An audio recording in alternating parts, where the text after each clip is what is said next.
What is the importance of strategic management, यानी कि benefits क्या है। अभी तक हमने जितना भी एसएम पढ़ा हुआ है ना, जितना कुछ भी एसएम पढ़ा, जितना कुछ भी whatever we have learned, तो ये एसएम के फायदे क्या है वो पूछ रहा है। आई मीन ये तो सवाल जो है एसएम के उसके ऊपर है। आई मीन पूरे सिलेबस क्यों है, this is not the question of any particular chapter, this is a question of entire syllabus कि आखिर एसएम है क्यों, एसएम के फायदे क्या है। तो ये इतना ही चाहिए जो पॉइंट्स है वो एसएम के फायदे, this are the benefits of SM, benefits of SM.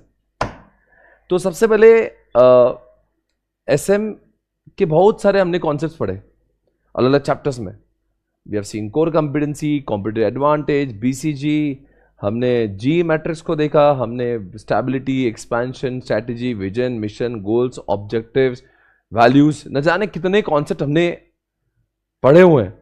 ये क्वेश्चन किसी एक पर्टिकुलर कॉन्सेप्ट के बारे में नहीं है, ये क्वेश्चन है कि एसएम एज अ होल जो आज तक आपने पढ़ा है उसकी वजह से क्या फायदे, अगर हम लोग स्ट्रैटेजिकली बिजनेस को मैनेज करें तो फायदे क्या होते।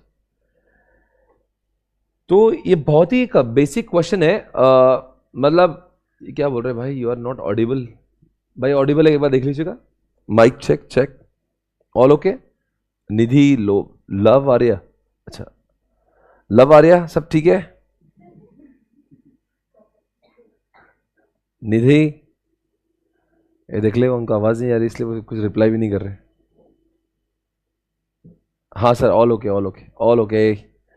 तो मित्रों ऐसा है कि जीवन में आपने कौन से पढ़ा था जिसका नाम है आपने एसएम के 5 स्टेप्स पढ़े थे क्या? एसएम के 5 स्टेप्स आपने नहीं पढ़े ना? रुको,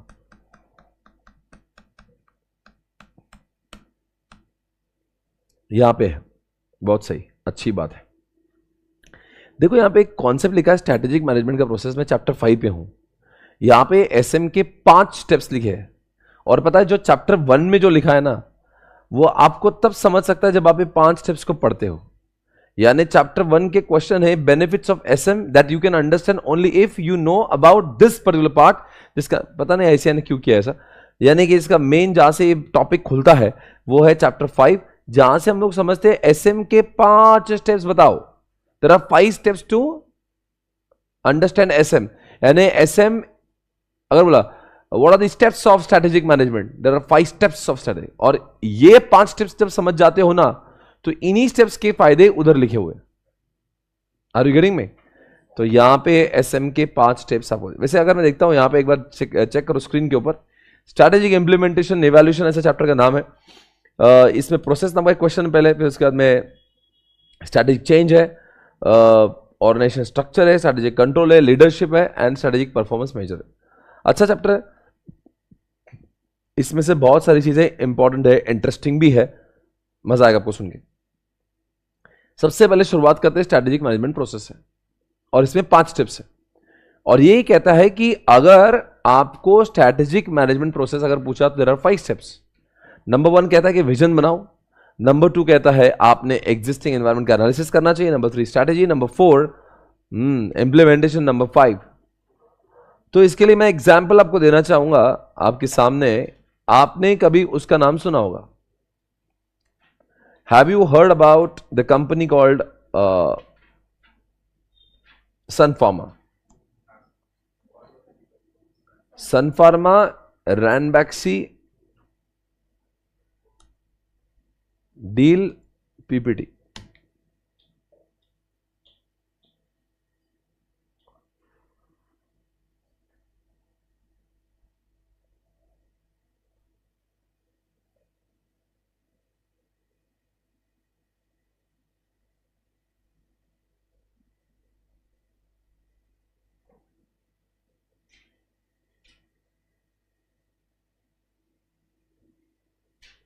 कितनी ऐड चला रहा उसके बाद,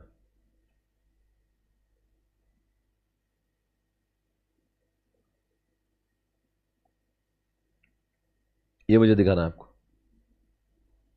आप सभी जानते हैं कि सन फार्मा एक भारत की सबसे बड़ी फार्मा कंपनी, बट वो बड़ी नहीं थी, वो थी 5 नंबर पे, जिसका नाम था Sun Pharma. Okay, and mister Dilip Sanghvi को तो आप जानते होंगे. Dilip Sanghvi is the owner of and the founder of Sun Pharma company. Sun Pharma के फाउंडर रहे हैं दिलीप संघवी, जिसके पापा की मेडिकल की शॉप हुआ करती थी. दुकान में मेडिसिन बेचते थे उनके पापा के. बोले पापा मेडिसिन क्या बेचेंगे, मेडिसिन बनाएंगे. वापी गुजरात से बंदा है और इस बंदे ने वो कर दिखाया जो कोई सोच नहीं सकता. इसने ना कि सिर्फ भारत की बड़ी कंपनी बनाई पर वर्ल्ड की सबसे बड़ी 5वीं कंपनी सन फार्मा बना दी.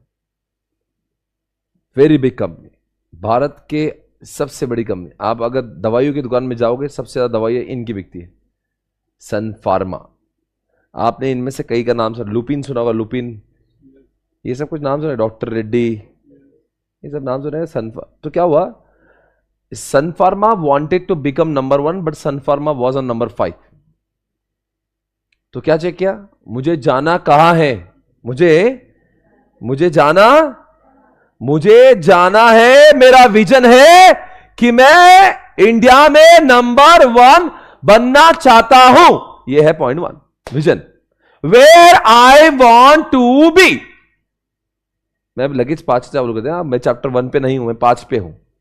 क्यों हूं, बिकॉज ये पढ़ाऊंगा फिर मैं वहां जाऊंगा वापस, और वैसे भी 5 पे मैं जाना ही था. मैं जाना चाहता हूं, इंडिया में नंबर 1 बनना चाहता हूं. यह है मेरा पॉइंट 1. पॉइंट नंबर 2 में चेक किया, मैंने अपने अंदर झांक कर देखा कि मैं कहां हूं. I have to analyse where am I. Point number 2, ये मैं नहीं कह रहा हूं, एसएम सब्जेक्ट कहता है जब भी आपको स्ट्रैटेजी बनाना हो सबसे पहले जानो कहां जाना है, और पॉइंट नंबर 2 में चेक करो आप कहां हो. पॉइंट नंबर 1 क्या है, where I want to be. Point number 2 क्या है, वेयर आई एम. एनालिसिस करो, मतलब देखो कि मैं कहां हूं, देखो मैं कहां हूं. तो कहां हूं मैं, अरे मैं कहां हूं, मैं हूं नंबर 5 पे, जाना है नंबर 1 पे. हा? इसी बात को देखते हुए हमें समझ में आया कि अब कंपनी को कुछ ना कुछ तो स्ट्रैटेजी बनाना पड़ेगी. Company will have to make some strategy so that company can become from 5 to 1. इसलिए इन्होंने देखा अरे अपने पास तो बहुत सारी दवाइयां हैं जिसमें तो अपना कुछ नंबर ही नहीं लगता है. ये 2013 की इंडिपेंडेंट रैंकिंग है जिसमें ये सन फार्मा रैनबैक्सी का बिफोर वाला पिक्चर, बिफोर, जिसमें देखो बहुत सारी जगह पे वो नंबर 1 थे. यानी कि न्यूरोलॉजिस्ट में, ये समझता है कभी अब हॉस्पिटल गए तो न्यूरोलॉजिस्ट होता है, ऑर्थोपेडिक होता है, गैस्ट्रोलॉजिस्ट होता है, गायनोकोलॉजिस्ट होता है. तो ऊपर वाले 6-7 जगह पे सन फार्मा नंबर 1 थी, पर इन जगहों पे उनका खराब प्रदर्शन था. ऑन्कोलॉजिस्ट होता है, ऑन्कोलॉजिस्ट क्या होता है, कैंसर. यूरोलॉजिस्ट समझता है, डेमेट्रोलॉजिस्ट, गायनोकोलॉजिस्ट, फिजिशियन, डायबिटोलॉजिस्ट, कुछ कुछ समझता है अपने को. तो इन जगहों पे उनकी दवाइयां 2 नंबर, 5 नंबर, 7 नंबर पर थी. They wanted to be number 1 but वो बहुत सारे दूर थे. यानी कि पॉइंट 1 में क्या लिखा था, मैं सब में नंबर 1, पर पॉइंट नंबर 2 में देखा अरे मैं तो बहुत जगह पे नंबर 5 पे, 7 पे हूं, मैं कैसे नंबर 1 बनूंगा. अब कंपनी के वास्ते 2 ऑप्शन, एक तो दवाइयां अच्छी खुद बनाए, पेटेंट्स खुद के बनाए, या फिर कोई ऐसे कंपनी को एक्वायर कर ले, कैप्चर कर ले जो ऑलरेडी इन सब जगह पे एक नंबर चल रही हो. उन्होंने देखा अपने 2 रास्ते. रास्ता नंबर 1 खुद के बनाए, बोले खुद को बनाने में बहुत टाइम लग जाएगा. अब एक काम करते हैं, हम किसी ऐसी को ले लेते हैं जिसके पास में एरिया में स्ट्रेंथ है. जैसे उन्होंने रैनबैक्सी को एक्वायर किया, बाद में दोस्तों ये हो गया उनके साथ. ये पोस्ट मर्जर है. जहां जहां पे वो नंबर 5, 7, 12 पे थे उन जगह पर भी वो आ गए नंबर, क्योंकि वहां पे उनकी जो वीकनेस थी रैनबैक्सी की वहां पे. यानी कंपनी ने क्या बनाई, स्ट्रैटेजी बनाई. और क्या स्ट्रैटेजी, एक्विजिशन ऑफ रैनबैक्सी. यानी कि अपने किताब के मुताबिक सबसे पहले देखो पॉइंट 1, कहां पे जाना है, नंबर 1 पे जाना है. कहां पे हूं मैं, नंबर 5 पे हूं मैं. अब 5 से 1 का फासला कैसा काटूं, देयर आर 2 स्ट्रैटेजीज अवेलेबल. एक तो मैं खुद की दवाइयां बनाऊं, या किसी जगह। तो पॉइंट नंबर फॉर्मुलेटिंग स्ट्रेटजी में मैं क्या कहता हूं, I select the best, I select the best strategy. तो मैंने किसको सेलेक्ट किया, रैनबैक्सी को एक्वायर करने का मैंने सोचा, पॉइंट नंबर, पर पॉइंट नंबर 3 में से सोचा मैंने सिर्फ सोचा कि मैं रैनबैक्सी को एक्वायर, पर 4 में कर डाला इंप्लीमेंटेशन। सर 3 और 4 में फर्क क्या है, 3 में सिर्फ बातें होती है, 4 में काम होता है। 3 में इंसान कंपैरिजन करके एक को बेस को सेलेक्ट करता है, इंप्लीमेंटेशन पॉइंट 4 में होता है। एवरीबॉडी कम ऑन, 3 में सिर्फ बातें, अच्छा रैनबैक्सी को ले ही लेते, बट 4 में एक्चुअल में पैसे दिए जाएंगे, परचेस कंसिडरेशन होगा, एनसीएलटी से पूछा जाएगा, समझ में आ रहा है, दोनों की बैलेंस शीट कंसोलिडेट होंगी, धंधा साथ में चलने लगेगा। पॉइंट 4। सर पॉइंट 4 के बाद में क्या आता है, 4 के बाद में क्या आता है, इवैल्यूएशन चेक करो, जैसे मैंने सोचा था क्या मैंने पाया है। तो मैंने क्या सोचा था, और बना के नहीं बना मैं, आई बिकेम। अगर मैंने रैनबैक्सी का इक्वेशन करने के बाद भी मैं नंबर 1 नहीं पहुंचा तो I should take some corrective measures. ये भी 5 नंबर का पॉइंट किया था, और अगर 1 नंबर पे पहुंच गया तो अच्छी बात है।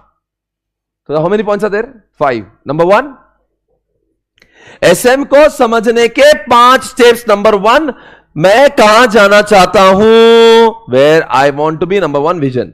Number 2, where I am, I have to analyse my internal, external में कहां हूं। पॉइंट नंबर 3, यहां हूं, यहां से जाना है वहां पे, मेरे पास 2 ऑप्शन है, दोनों में से एक सिलेक्ट किया मैंने, स्ट्रेटेजी किया, रैनबैक्सी को एक्वायर करूंगा, पॉइंट नंबर 3। फिर पॉइंट नंबर 3 में सिर्फ बोला रैनबैक्सी को एक्वायर करूंगा, किया तो है नहीं ना। पॉइंट 4 में एक्चुअल में रैनबैक्सी हो जाएगी acquire, point number 4। And point number 5, जैसा मैंने सोचा था क्या मैंने पाया है। I have to evaluate, I have to check whether whatever I wanted in point number 1, whether I could achieve those objectives which I wanted to achieve.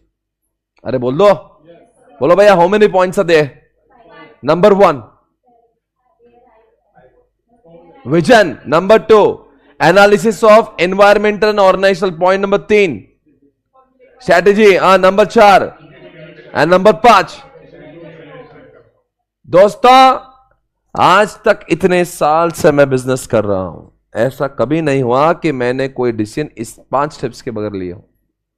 हमेशा जब भी कोई निर्णय लेना हो, एसएम सब्जेक्ट ने कहा 5 स्टेप्स को यूज करना, आपका डिसीजन बहुत अच्छा होगा, खराब होने के चांसेस कम हो जाएंगे।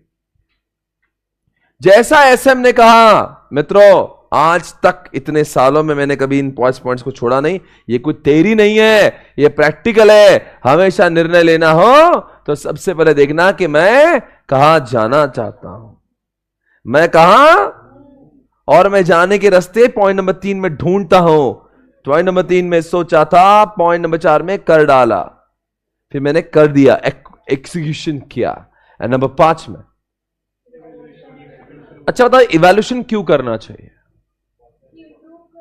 अक्सर लोग स्ट्रैटेजी को तो इंप्लीमेंट करते, बाद में चेक नहीं करते कि जैसा आप, अरे क्या फायदा उन स्ट्रैटेजी लगाने का जहां पे you could not achieve what you exactly wanted. इसीलिए everyone come on, you have to always check, you have to always check कि आपने जैसे सोचा था। That's important guys, come on everyone, समझ आया आपको। हां मित्रों, अगर मैं आपसे पूछता हूं, सुनो ध्यान से, अगर इवैल्यूएशन में आपको लगा कि नहीं यार अपन वहां तो पहुंचे नहीं, तो आपको करेक्टिव मेजर लेना चाहिए, फिर आपको कुछ तो भी और कुछ तो चेंज करना चाहिए। जैसे एग्जांपल, अच्छा तो पॉइंट नंबर 3 है तो 4 क्यों है। मैं 3 कर लेना तो 4 मत करो, मत करो।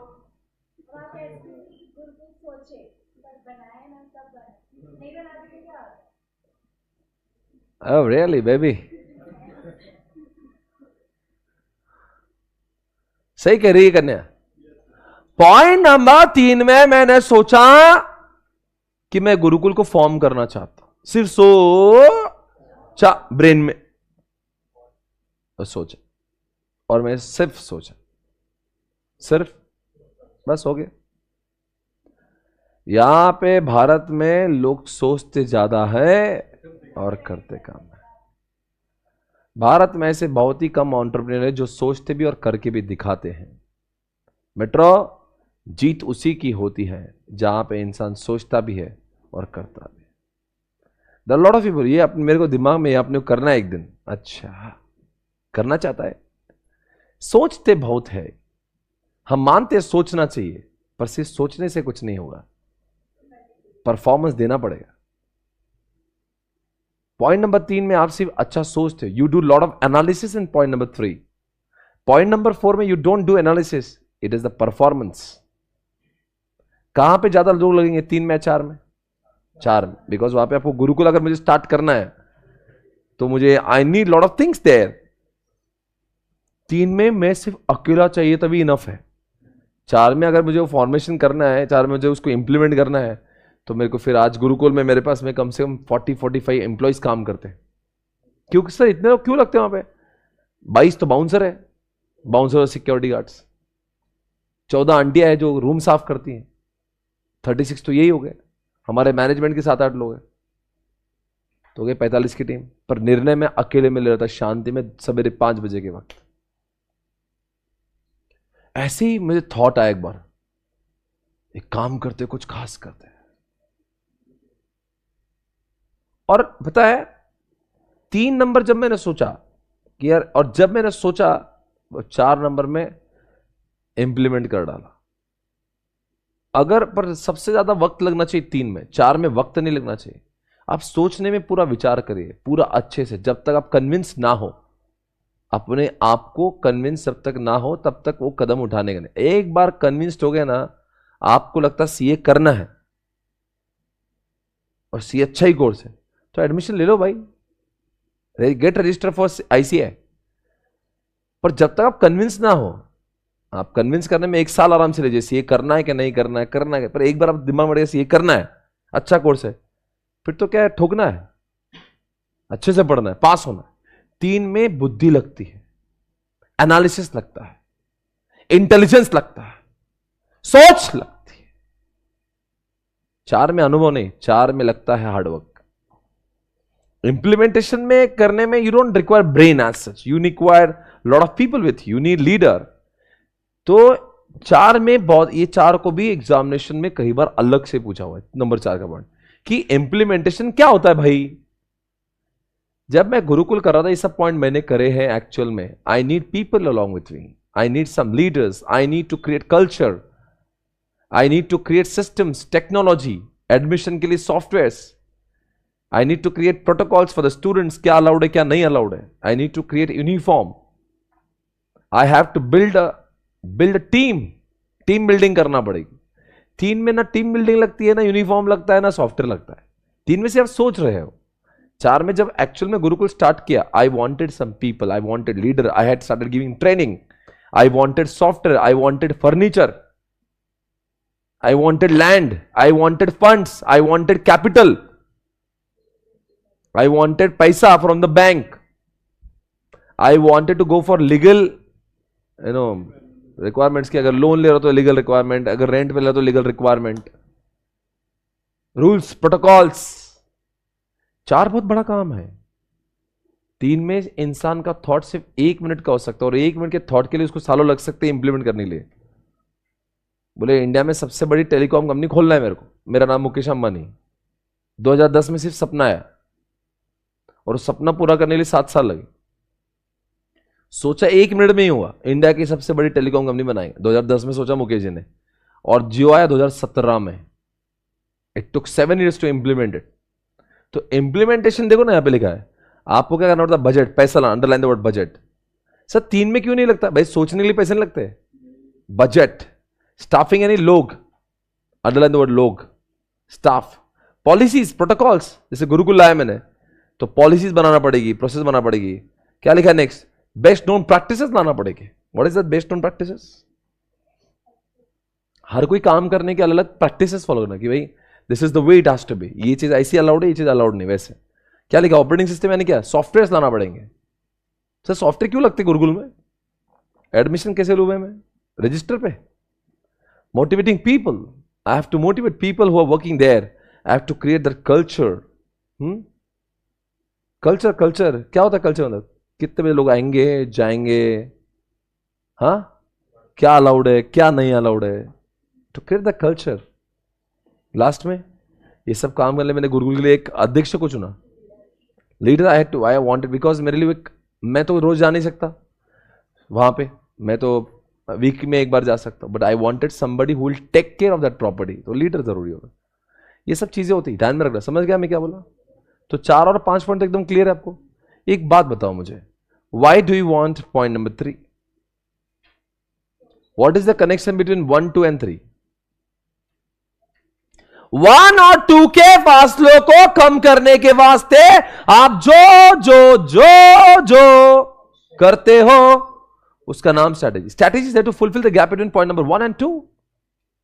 वो वहां पे जाना 1 नंबर में, मैं 5 पे हूं, तो 5 से लेकर 1 तक जाने लिए मैं जो जो भी करता हूं ना, मैं जो जो जो जो कुछ भी मैंने ट्राई किया उसको कहते हैं, लिख दो, strategy is to fulfil the gap between, it fulfils the gap between what you are and what you want to B.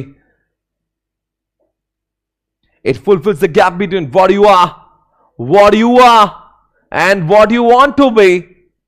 आप कौन हो, आप क्या बनना चाहते हो गया?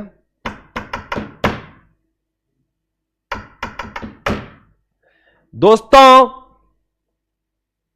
एक बात बताओ, मैंने पॉइंट नंबर 2, पॉइंट 1 के सामने लिखो where I want to be, where I want to be, कहां पे लिखेंगे?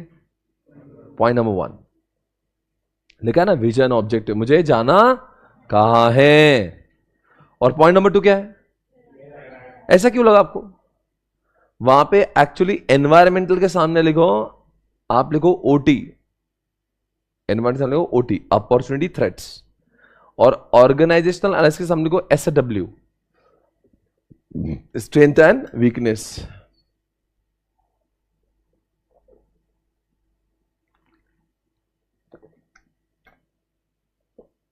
क्या किया आपने पॉइंट 1 में? वेरी वन अभी।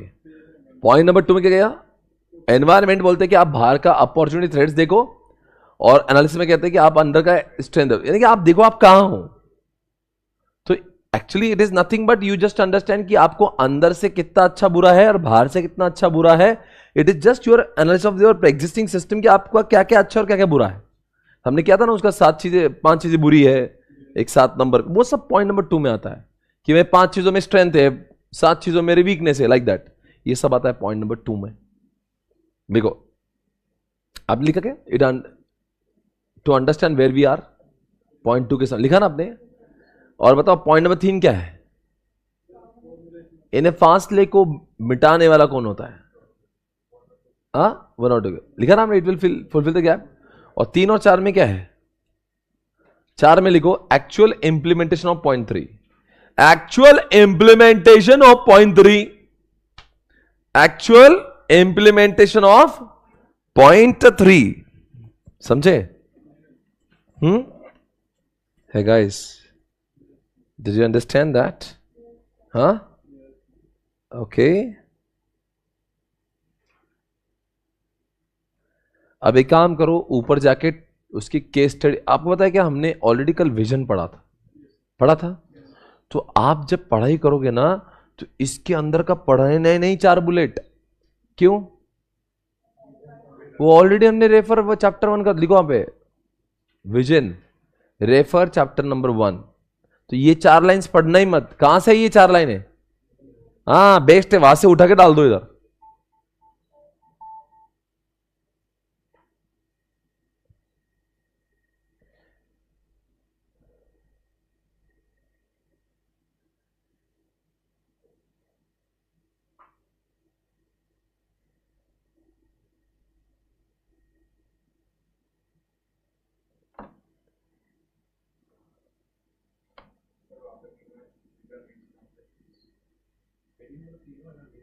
पता नहीं पर लिखा पूरा विजन के पॉइंट ऑफ व्यू से लिखा। देखो ऊपर देखो, सेकंड पॉइंट आप देखोगे, थर्ड पॉइंट भी देखो, सेकंड देखो, फर्स्ट देखो। तो आप क्या करो, कुछ मतलब वो पता नहीं क्यों लिखता है, क्या लिखा है उन्होंने, ठीक है ना। तो आपको वहां पे विजन का कॉपी पेस्ट करना है, तो यहाँ का डेटा नहीं पढ़ना। पॉइंट नंबर 3 में जाओ। पॉइंट नंबर 3 ऑलरेडी स्ट्रैटेजी है, तो स्ट्रैटेजी भी अपन चैप्टर 1 में देखा ना। देखो एक बार चैप्टर 1 में स्ट्रैटेजी है, तो लिखो रेफर चैप्टर 1। ये भी आप यहां से नहीं पढ़ोगे, क्यों नहीं पढ़ेंगे? अरे क्यों थक रहे हो, ऑलरेडी किया ना स्ट्रेटेजी में, उधर उधर चिट्ठी लगाई है. Strategy is there to fulfill the gap between what we are, what we want to be. Strategy is there to achieve the vision, objective. Strategy top level की बनती है, मिडिल लेवल की बनती है, बॉटम लेवल की बनती है. Strategy proactive हो सकती है, रिएक्टिव भी हो सकती है. ये सब हमने किया है. अरे बोलो भाई. ओके, तो ये आपने वहां से उठाया. चैप्टर 4 का डेटा आपने एक्चुअल में यहां से पढ़ा है. पढ़ लिया ना अपने सारे पॉइंट्स. ऑन चैप्टर और पॉइंट 5 में क्या लिखा होगा, बहुत इजी, एक बार चेक करो. The final stage of strategic management process. क्या लिखा है यहां पे? Evaluating the company's, underline the word, evaluating the company's progress. Assessing the impact, यानी कि जो आपने रैनबैक्सी को एक्वायर करने में चेक करो कि क्या हुआ है. हाँ, assessing the impact and making the corrective adjustment. What do you mean by corrective adjustment? अगर आपको लग रहा है यहाँ पे एक नंबर पे फिर भी नहीं पहुंचे तो do some corrective adjustments. Is the trigger point for deciding whether to continue or the company's vision. ये सब लिखा. So long as the company's direction and strategy seem well matched to industry and competitive conditions, performance targets are being made, company executives may decide to stay. समझेगा? अगर आपको लग रहा है सचमुच आपको एक बनना था और आप एक बोलिएगा ना आर बीइंग मेड, यानी कि एक बनना था और एक बन गए आप, तो फिर तो कुछ भी चेंज करने की जरूरत नहीं है. Guys come on.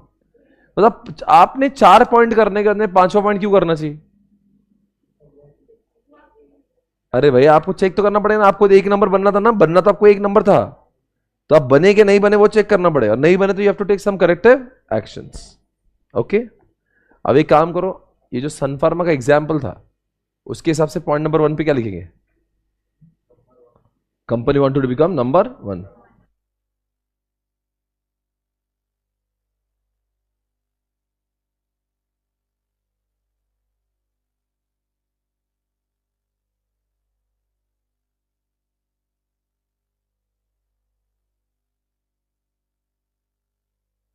पॉइंट 1 के सामने Sun Pharma wants to become number 1 लिख दो. नंबर 1. और एक्चुअल में नंबर 1 बनी क्या ऊपर? ये देखो, ये देखो, नंबर 1 बन गया. ये देख लो, ये आफ्टर मर्जर है. दिख रहा है क्या? नंबर 1 सबसे ऊपर आ गई.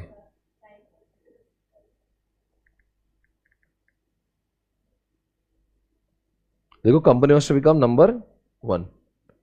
आपने पॉइंट 1 पे लिखा है. कंपनी पॉइंट नंबर 2 में क्या चेक करते हैं? Company is currently on which number? लिखो, company is currently on 5th number. वो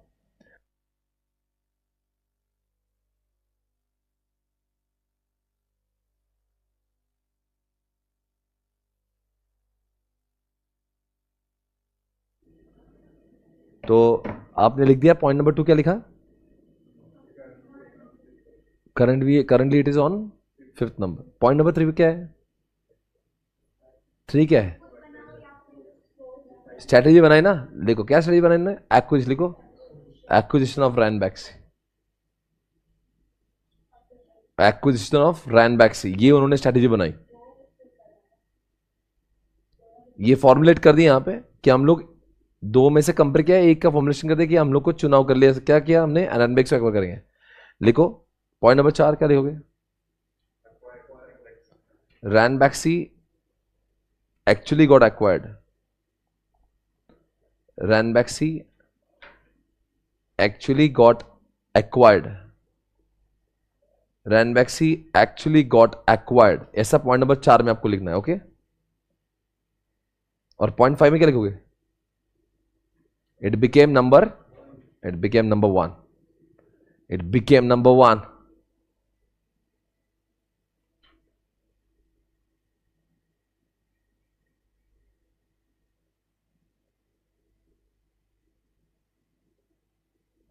आपने फॉर्मुलेशन और इंप्लीमेंटेशन पढ़ा ही नहीं ना अब तक. हाँ, बेस्ट है, बहुत मजा आया आपको. 48 पेज पे आ जाओ, ऑसम चीज पढ़ा रहा हूं. Formulation and implementation. ये पढ़ा है क्या आपने किसी चैप्टर में? फॉर्मुलेशन इंप्लीमेंटेशन नहीं ना. एक साइड चिट्ठी लगाओ, चिट्ठी लगाओ. एक साइड में देखो फॉर्मुलेशन, एक साइड में देखो इंप्लीमेंटेशन. एक साइड में फॉर्मुलेशन, एक साइड में इंप्लीमेंटेशन.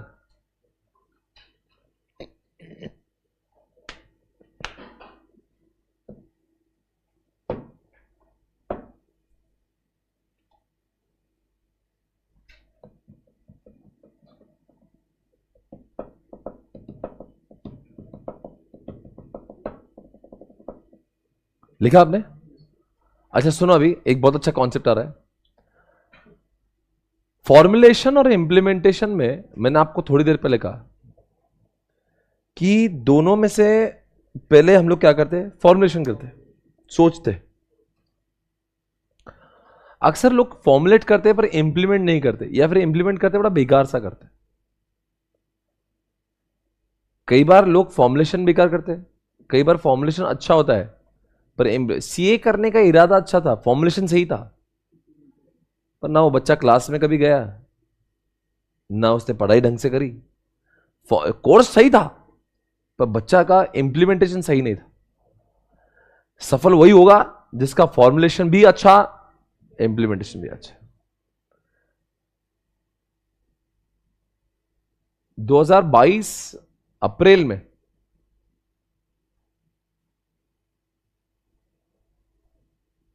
एक तारीख के आसपास मैंने सोचा कि हम लोग गुरुकुल को इस्टेब्लिश करते हैं। 1 तारीख को सोचा, मन में आया कि बहुत सारे लोग जो है पुणे में आते हैं, या भारत भर में कहीं भी बहुत सारे गांव हैं जिनको पढ़ने के लिए कहीं बाहर शहर जाना पड़ता है, तो ऐसे लोगों के लिए अभी भी कोई डेडिकेटेडली कोई जगह नहीं है। तो ऐसा मेरा विचार था कि कोई ऐसी जगह मिले जहां पे सारे के सारे सीए के स्टूडेंट ही रहे, बातें भी सिर्फ पढ़ाई की करे, कोई नॉनसेंस ना करे। लड़कियों के लिए स्पेशली पेरेंट्स बहुत चिंतित थे, उनको सुरक्षित फील हो, कोई नौटंकी नहीं, कोई दारू नहीं, सिगरेट नहीं, ड्रग्स नहीं, कुछ नहीं, कंट्रोल के अंदर सब काम होना चाहिए। ऐसा मैंने सोचा, क्योंकि मैं भी अगर अपने डॉटर को पढ़ाना चाहूंगा तो मैं कहीं भी नहीं भेज सकता हूं, बिकॉज आई एम वेरी, मुझे लगता है कि सेफ्टी बहुत इंपॉर्टेंट होती है। तो मैं सब ये सवेरे 5 बजे सोच रहा हूं, मेरी आंखें बंद है, मैं सोच रहा हूं, मैं अकेला हूं। फॉर्मुलेशन करने के लिए मैं सारी चीज सोच रहा हूं कि क्या प्राइस पॉइंट होना चाहिए, स्टूडेंट्स कैसे आएंगे, क्या करना चाहिए, मैं सब सोच रहा। खुद का गुरुकुल खुद बनाएंगे या किसी का रेंट पे लेंगे, क्या होगा, ऐसे मैं सिर्फ सोच रहा हूं। आई एम जस्ट थिंकिंग, ये मेरा फॉर्मुलेशन चालू है। सोच, ओनली सोच। हो सकता 2-4 लोग मिलके डिस्कस कर रहे, वो भी फॉर्मुलेशन ही होता है। You do lot of analysis, SWOT पूरा करते हो आप, इंटरनल एक्सटर्नल पूरा एनालिसिस, अपने से क्या अच्छा है क्या बुरा है।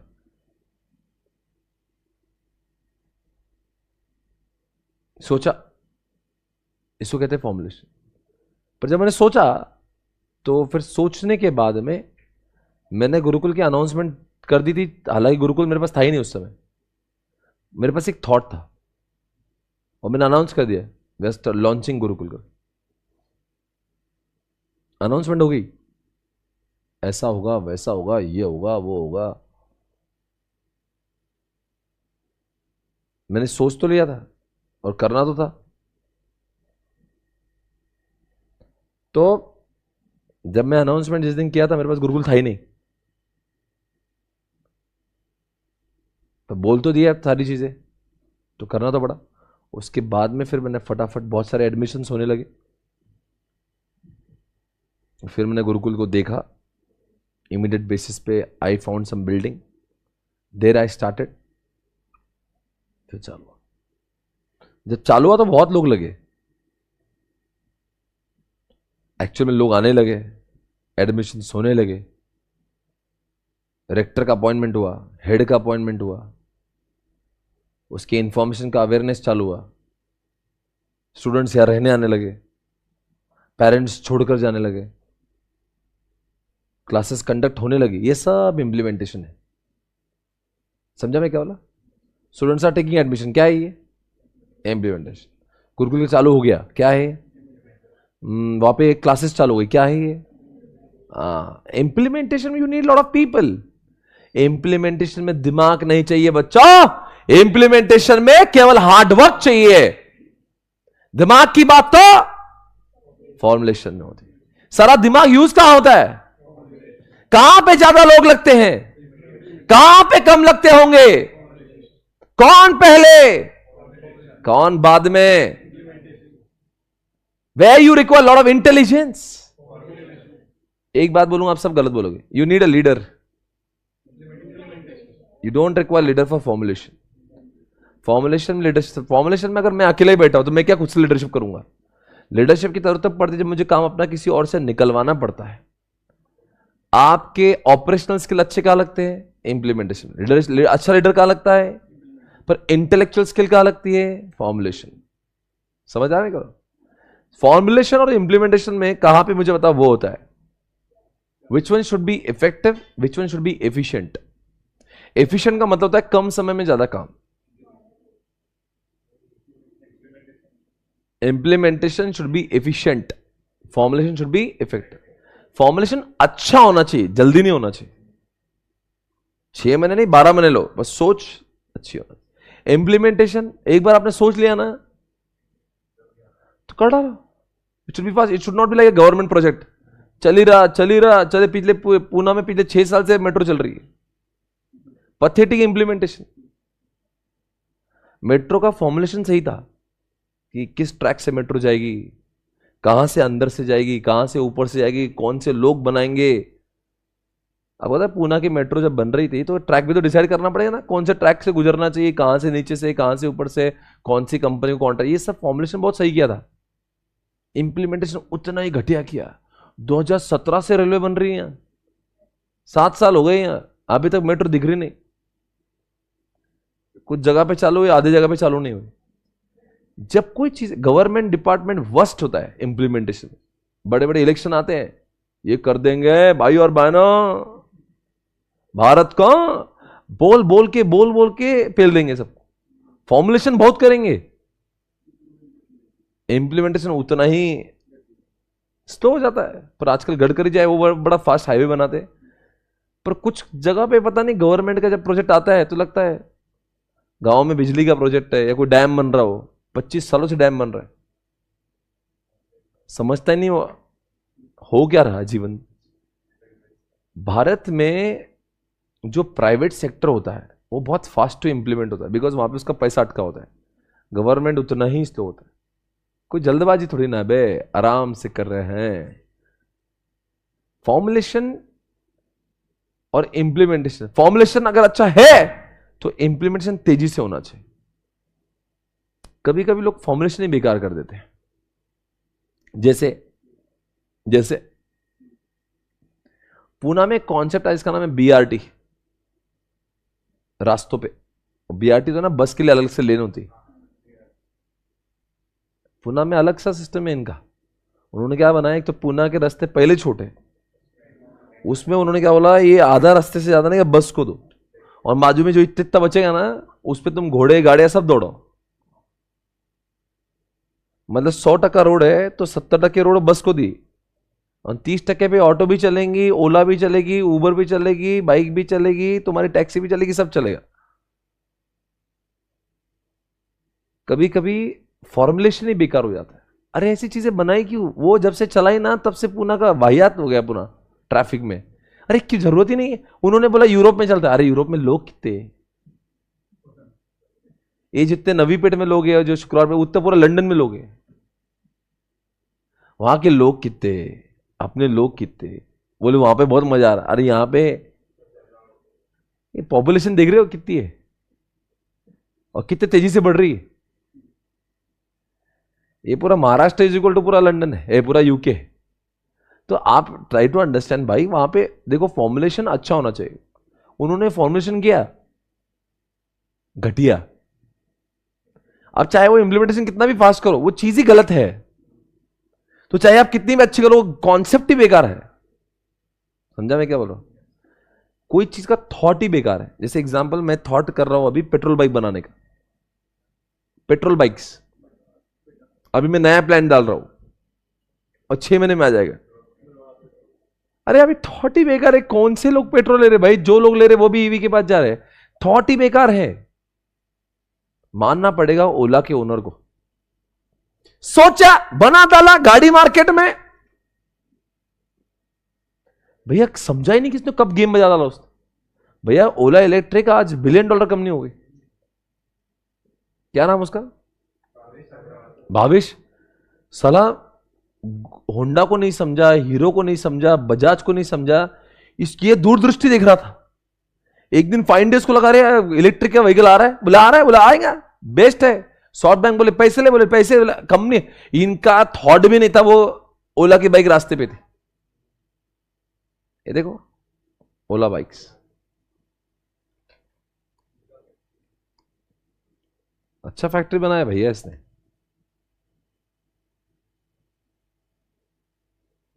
ये देखो कितना बड़ा फैक्ट्री है इसका है, ये फैक्ट्री में बनती है उसकी, दिस इज द फैक्ट्री। बड़ा काम कर रहा है बंदा ये इंप्लीमेंट हो गया है, इसे ये हवा नहीं है, दिस इज एक्चुअली इंप्लीमेंटेड। अभी तक तो होंडा, हीरो कब आएंगी वो, अभी उन्होंने उसमें पैसे डाले वो एथर में, ये देखो ये होंडा ने पैसे डाला, खुद तो बना नहीं पा रहा है। समझा ही नहीं ये कैसा ना, कभी कभी ज्यादा इंसान होशियारी में चल, जैसे मारुति होशियारी में गया ना, ये होंडा।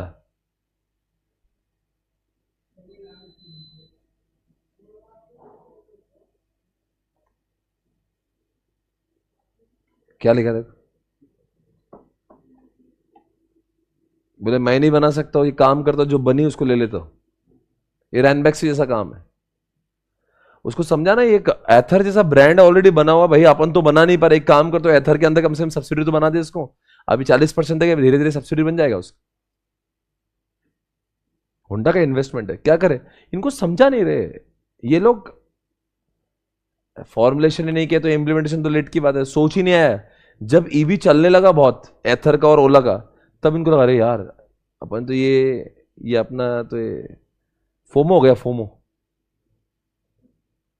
उनको लगा सब खत्म हो गया, कब सोचेंगे, कब बनाएंगे, इनकी बाइक्स तो अभी आने को टाइम है। अभी भी होंडा की बाइक्स का कोई नाम नहीं इंडिया में ईवी का। बजाज से भी ठीक बोलना, कम से वो चेतक लेकर आए, ऐसे नहीं होता भैया। मार्केट में आपको पहले समझो, होशियार लोग चाहिए रे, अच्छी बनी बनाई कंपनी का बैंड बजा ला हीरो होंडा का।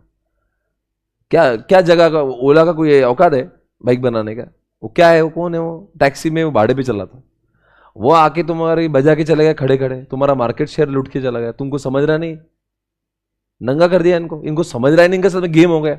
पेट्रोल इनको दिख रहा ही नहीं कि कैसे बर्बाद हो गया। अच्छा अब चल रही, तब अरे यार कम से कम क्या लेवल का होना चाहिए इनका।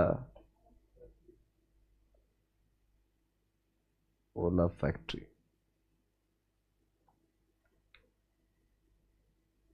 देखो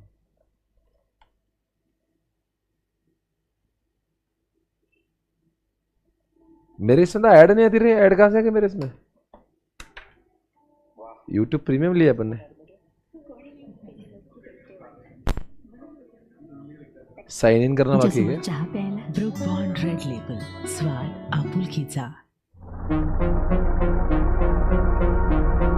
ये फॉर्मुलेशन है कि इम्प्लीमेंटेशन हो चुका है। देखो ये फैक्ट्री देखो भैया,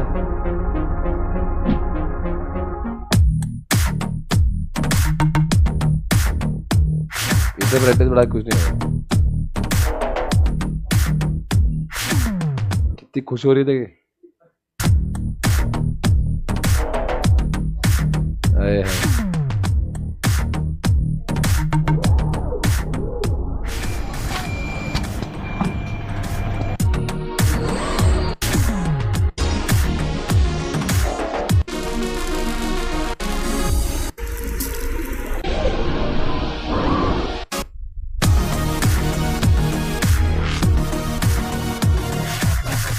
इम्प्लीमेंटेशन में यू नीड लॉट ऑफ पैसा, लॉट ऑफ पीपल। सोचने में थोड़ी ना पैसा लगता है।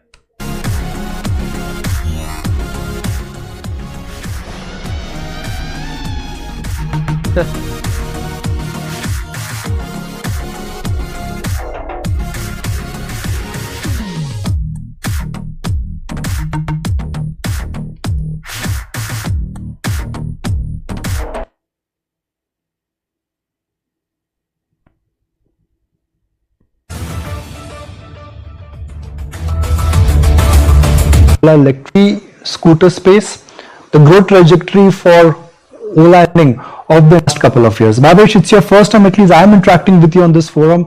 So a very warm welcome and so nice to connect with you. Nikunj, thank you for having me. First time on your show. I'm very excited to speak with you. 3 company बना दी इसने unicorn. ये कृत्रिम बनाया उसने अभी. कृत्रिम AI company बनाया ना इसने. पहले ओला बनाया, ओला बन गई यूनिकॉर्न. फिर दूसरी ओला इलेक्ट्रिक बनाई, वो बन गई यूनिकॉर्न. दूसरी बनाई कृत्रिम नाम की. कृत्रिम बोल के होता है यानी आर्टिफिशियल. आर्टिफिशियल को हिंदी में कृत्रिम कहते हैं. तो कृत्रिम को नाम ही रखा कृत्रिम और उसका एआई कंपनी बना दिया और कुछ ही दिनों में यूनिकॉर्न बन गई. तो सोचो बहुत बड़ा आदमी है. एक बंदा ही इंडिया का एक्सक्लूसिव आदमी जिसने 3 यूनिकॉर्न बनाई और 2024 की पहली वो यूनिकॉर्न कंपनी. होशियार बंदा एक्चुअली है. इस साल में अभी बनी है क्या कृत्रिम, पता नहीं क्या. देखो क्या बोल रहा Rahul Gandhi.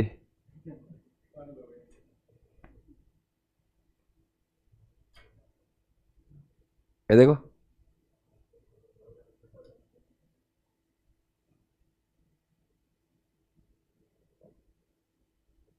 India's AI sector कृत्रिम has become a unicorn after. Unicorn बन गई भैया. अलग ही लेवल है वो. 22 लैंग्वेज में एआई चलता है उसका. ये अपना चैट जीपीटी, इंडिया का चैट जीपीटी है वो.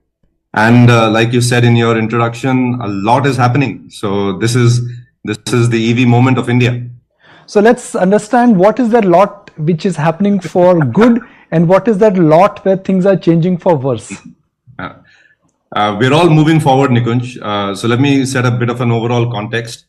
If you look at how we set up and why we set up Ola Electric, right? One of our generation's biggest challenges is going to be solving climate change and building a sustainable future for the whole world, not just for India. सब ज्ञान फैलते आके. ये खुद ने आज तक भी एनवायरनमेंट के बारे में घंटा सोचा नहीं होगा. बता क्या रहा. ऐसे भी पूरा एनवायरनमेंट का सुरक्षा करने वाला यही आदमी है. कितना ज्ञान देने को मजा आता ना इंसान जब बड़ा होता था. And now this focus around the world started in the West maybe a decade or two ago. But India is absolutely central to the world's movement towards a sustainable future because India is 20% of the world. And unless we become a sustainable energy economy and unless we become all electric vehicles, the world will not achieve its goals of net neutrality and zero carbon and all of that. So, technology paradigm, love and buy, and building technologies which enable those whole range of. चाहे तो बता दो ये implement हुआ कि नहीं हुआ. क्या फॉर्मुलेशन है सिर्फ. कॉन्सेप्ट खत्म है. चिट्ठी लगाओ. एक साइड मेरे को फॉर्मुलेशन, एक साइड मेरे को implementation.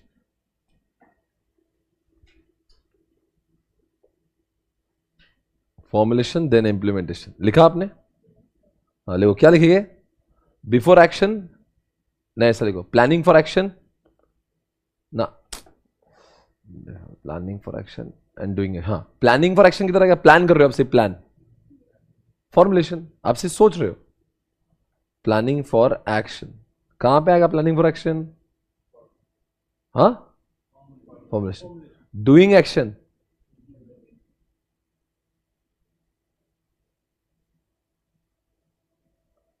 Doing action. Doing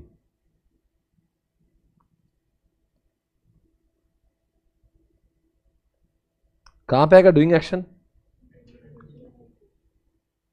implementation. Few people more people. कहां पे कम लोग होंगे? फॉर्मुलेशन. कहां पे ज्यादा लोग लगेंगे? Very good. Implementation. It requires intellectual skill. It requires intellectual skill.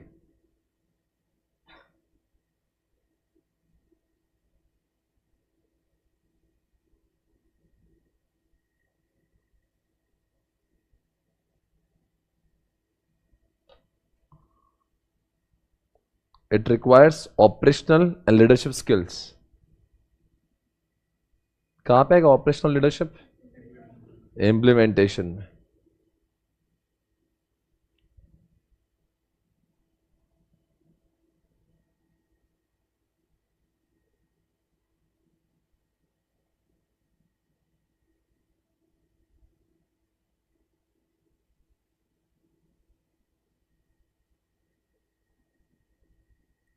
It should be effective, it should be efficient. कौन सा should be effective? फॉर्मुलेशन हमेशा अच्छा होना चाहिए. इफेक्टिव नहीं कि अच्छा, फास्ट नहीं, अच्छा. Products. 2 years ago, we launched our first. It has to be efficient. Efficient यानी कि फास्ट. गवर्नमेंट प्रोजेक्ट जैसा नहीं होना चाहिए. मेट्रो अच्छी है पर उसको भी टाइम लगाते हो.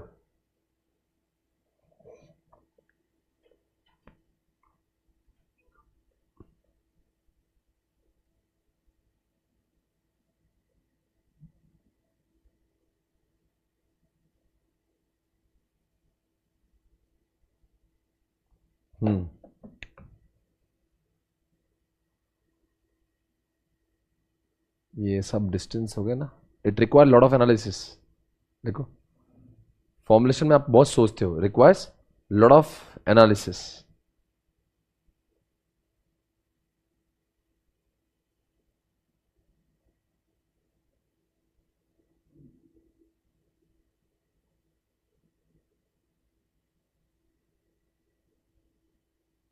ठीक है. हाँ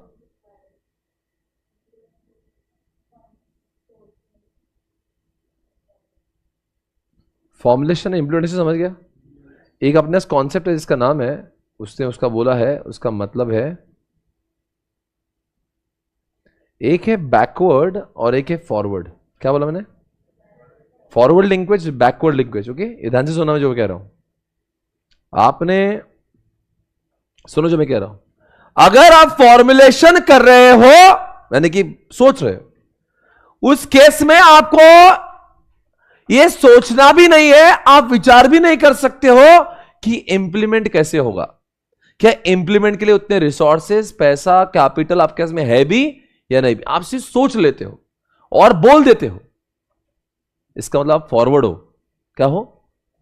You do the formulation without even thinking about implementation. ये implement क्या कभी कभी होता है ना कि आप बोलते तो बाद में लगता है अरे कैसे होगा यार. आप पार्टी तो कर ली पर पता नहीं पैसे कहां से लाएंगे. फिर आप बाद में इससे जुगाड़ कर, उससे करके दोस्तों से पैसे, वो तो फॉरवर्ड. कुछ लोग ऐसे होते हैं वो उतना ही बोलते हैं, उतना ही करते हैं जितना उनके पास पैसा होता. अक्सर पेरेंट्स तो क्या करते हैं, अपने बच्चों की शादी के लिए और कमिट कर देते. शादी धूमधाम से करेंगे, इतना दहेज देंगे, बोल लिया, विदाउट इवन थिंकिंग कि अपने पास में पैसा कितना है. ऐसे पेरेंट्स को कहेंगे फॉरवर्ड. कुछ पेरेंट्स क्या बोलेंगे, साहब नहीं होगा, मेरे पास 10 लाख रुपए हैं, 10 लाख मैं आपको दे दूंगा, उसमें आपको जो करना है करो, इससे ऊपर मेरे पास कुछ पैसा नहीं. ऐसे पेरेंट्स बैकवर्ड कहे जाएंगे. When you do the formulation considering the implementation, it's called as backward. सुनो एक बार मैं जो कह रहा हूं, इधर सुनो. मैंने गुरुकुल को लॉन्च कर लिया, ये भी नहीं सोचा गुरुकुल में को बिल्डिंग कहां से मिलेंगी, लोग कहां से आएंगे, उसको कौन संभालेगा, कैसे होगा. मैंने सिर्फ अनाउंसमेंट कर दी, वीडियो आ गया, मैं हूं forward. I am doing the formulation without even understanding कि इंप्लीमेंट करने के लिए रिसोर्सेस है भी. ऐसे लोगों को खतरों के खिलाड़ी कहते हैं, क्योंकि इनकी लग जाती है. ये बड़े बड़े तो भाषण कर देंगे, तो उसको निभाने के लिए इनको बहुत भागना पड़ता है. जैसे नरेंद्र भाई मोदी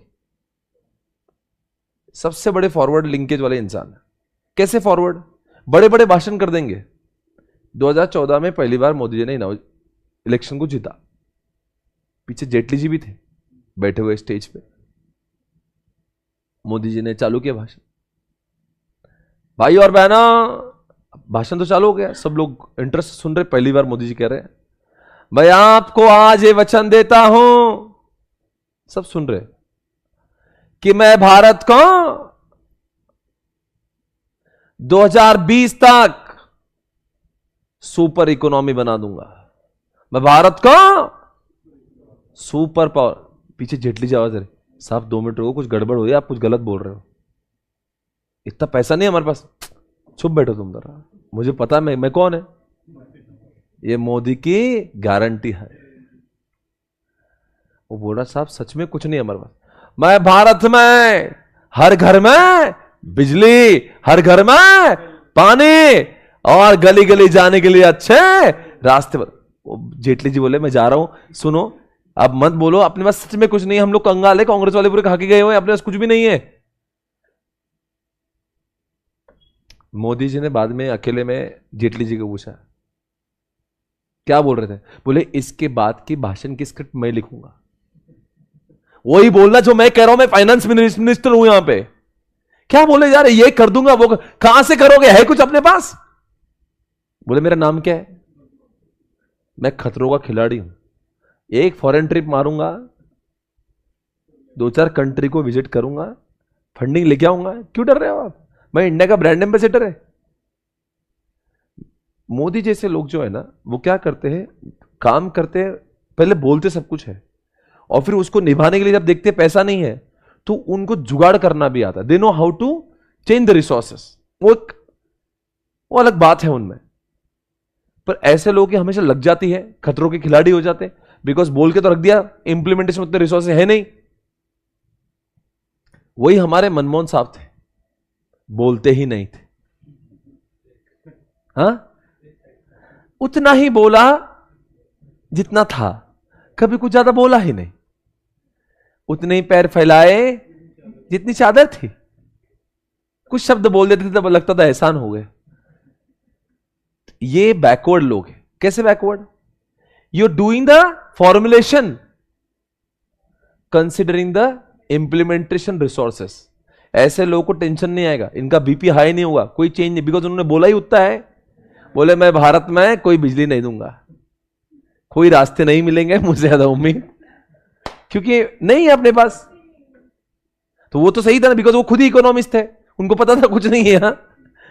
अब मोदी जी को मालूम था इंप्लीमेंटेशन में कुछ है नहीं, पर एक खतरों के खिलाड़ी है। अच्छा नहीं है क्या, मैं जुगाड़ कर लूंगा। इसलिए फॉरवर्ड लिंकेज वालों को बहुत सारे चेंजेस करना पड़ते हैं, बिकॉज वो बोल तो बहुत हैं पर एक्चुअल में उनके इसमें होता नहीं है। Are you able to understand मैं क्या कह रहा हूं? तो देखो यहां पे दोनों का डिफरेंस आपको समझ में आएगा। दोनों का एक आप लिख सकते हो बैकवर्ड में, एग्जाम में मत देगा, सिर्फ समझने के लिए। मनमोहन सिंह लिखो बैकवर्ड।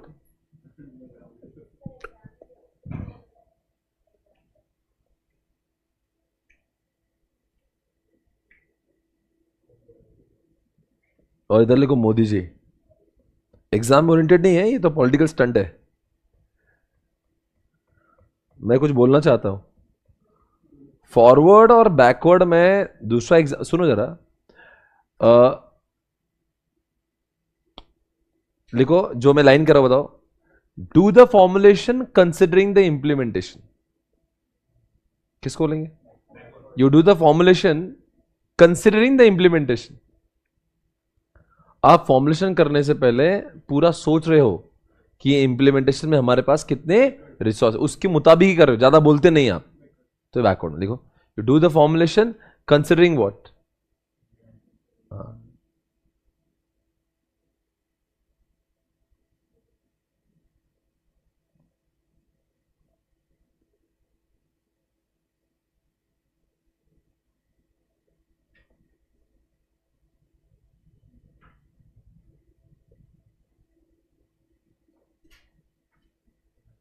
लिखो डू द फॉर्मुलेशन, आप लिखो फॉरवर्ड में do the formulation without considering.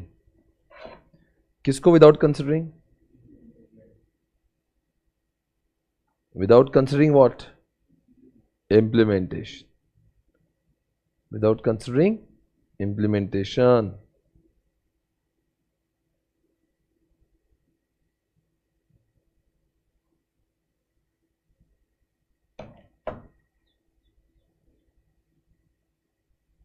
पढ़ता हूं मैं यहां पे फॉरवर्ड में। The different elements in the strategy formulation starting with objective setting through environmental and organisational appraisal. ये सब ज्ञान की बात है, कोई मतलब नहीं। आगे with the formulation of new strategy और the reformulation of existing strategy many changes. क्या लिखा है? मेनी चेंजेस इनको करना पड़ेंगे। क्यों करना पड़ेंगे? बिकॉज इन्होंने बोल के बहुत रखा है। ये मोदी जैसे लोग हैं, बोल के तो बहुत रखा है, अपने इसमें रिसोर्स है नहीं, तो इससे बहुत सारे चेंजेस करके वो रिसोर्सेस को जुगाड़। अच्छा बैकवर्ड वालों को चेंज करने की जरूरत नहीं, वो उतना ही बोले हैं जितने रिसोर्सेस थे, तो चेंज करने की क्या जरूरत है? इधर आ जाओ, क्या लिखा है? जैसा से implementation determined by the formulation. The formulation process क्या लिखा है? The formulation process is also affected by implement. हमने वैसा ही फॉर्मुलेट किया। कैसा फॉर्मुलेट किया बोलो भाई? जितना हमारे पास में इंप्लीमेंटेशन करने की हमारी औकात थी। While dealing with the strategic choice, remember that past strategic action also determine, यानी कि पिछली बार जो झटके लगे थे हम समझ गए कि इंप्लीमेंटेशन करने के लिए जो चीजें चाहिए वैसे ही हमारे पास में फॉर्मुलेशन होना चाहिए। कभी कभी इंसान चोट खाता है ना, यार पिछली बार तो बहुत बोल दिया था, ओवर कमिट कर दिया था, बहुत सजा हो गई थी, इसलिए कभी कभी लोग क्या कहते हैं, डर डर के फूक फूक के कदम चलते हैं। नहीं भाई, ज्यादा नहीं बोलना, मैं उतना ही बोलूंगा जितना मुझसे हो पाएगा। ऑर्गेनाइजेशन टेंड टू अडॉप्ट दो strategy which can be implemented with the help of, क्या लिखा है, with the help of what, यानी कि जो मेरे पास प्रेजेंट है, बोलो यार जो मेरे पास प्रेजेंट है उतना ही मैं करूंगा, उससे ज्यादा नहीं करूंगा। अंडरस्टूड क्या बच्चों? अरे बोलो भाई, आगे बढ़ेंगे। मित्रों आज उसके ठीक नीचे आपको एक कॉन्सेप्ट दिख रहा होगा, दिख रहा है स्ट्रेटेजिक चेंज, है ना? लगा दो चिट्ठी, लगाओ जल्दी।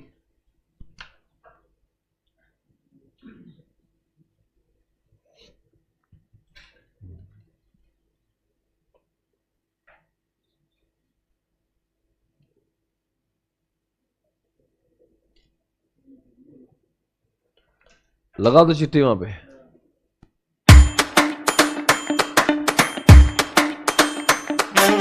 Introducing Fossil's दोस्तों आपके लिए मैं एक नया कॉन्सेप्ट लेकर आया हूं जिसका नाम है स्ट्रेटेजिक चेंज। मैं जो लाइन कह रहा हूं आपको लिखना है, पहले सुनना।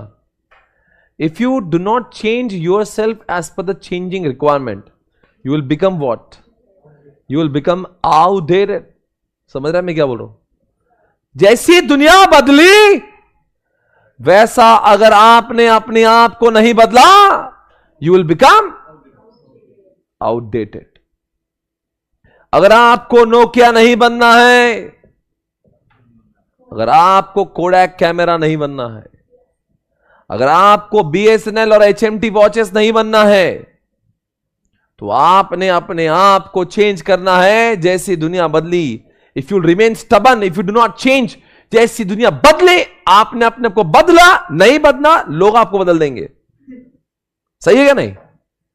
You will become outdated if you do not change yourself as per the changing requirement.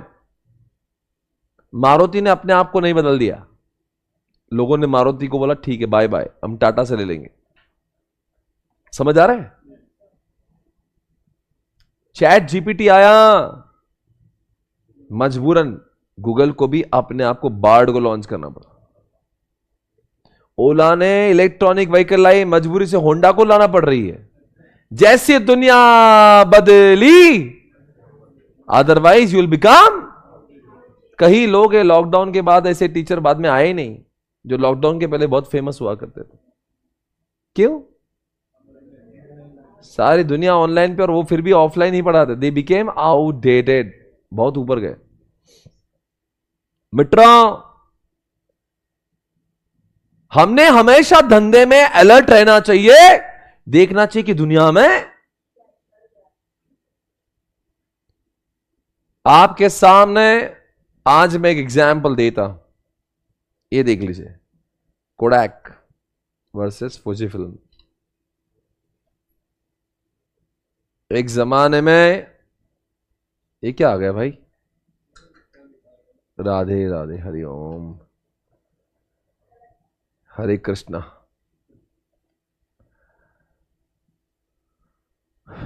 कभी कभी यहां पे कुछ चीजें आपत्तिजनक आ जाती हैं, क्या करें, इंटरनेट ही ऐसा। मित्रों क्या से क्या हो गए देखते देखते, सोचता हूं कि कोडैक एक जमाने में दोस्तों कैमरा मतलब कोडैक हुआ करता था। देखो कैसा गिर गया लेटते लेटते। आज तो इसका अस्तित्व ही खत्म हो गया।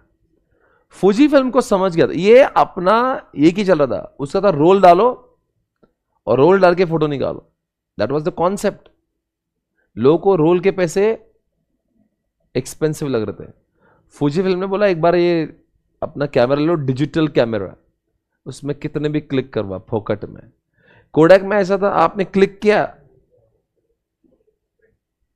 या तो कोडैक में सेल्फी लेते लेते एक पूरा रोल खत्म होता था। फूजी फिल्म बोला ऐसा नहीं, तुम जितना चाहे उतना लो। तो उन्होंने शायद से कोडैक को देखा ही नहीं ना, तो आपको पता भी नहीं होगा मैं क्या बोल रहा हूं। But Kodak became obsolete because of the technology it was having, like Nokia. Symbian technology use कर रहा था, सिम्बियन। कौन? और सैमसंग ने लाया एंड्रॉइड। जैसे सैमसंग ने एंड्रॉइड लाया, नोकिया बद से बदतर हो। मित्रों, इस दुनिया में आपने नोकिया एक्चुअल में कुछ नहीं किया, नोकिया मार्केट शेयर।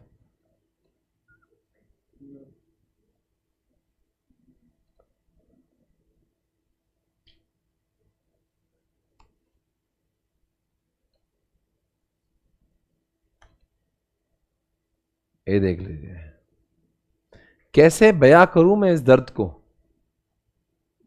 देखिए, लेटा लेटा के मारा है। ये देखो देखो, क्या कहूं मैं इसका। एक जमाने में नोकिया मतलब मोबाइल मतलब नोकिया हुआ करता था 2007 में। कैसा गिरा है, जमीन दोस्त कर दिया उसका, खत्म, अस्तित्व खत्म। जब आपने अपने आप को चेंज नहीं किया दुनिया के हिसाब से, पब्लिक आपको, इसे कहते हैं स्ट्रैटेजिक चेंज करो। दुनिया बदली, अपने आप को चेंज करो, होशियारी मत करो, ईगो पे मत लो। दुनिया बदल रही ना, ईवी ला रही, लाओ। एंड्रॉइड ला रही, लाओ। आज के लोगों को कैमरा अच्छे लगते हैं, सारे मोबाइल कंपनी ने कितने, 2 कैमरा, कोई बोल रहा 5, कोई बोल रहा 10 कैमरा ले लो मोबाइल साथ। कितने कैमरा, समझ रहे नहीं किससे क्या निकलता होगा। ये देख लीजिए, चेंज करने के 3 स्टेप्स। इसके लिए आप लिखो, लिखा आपने, चिट्ठी लगाई क्या वहां पे?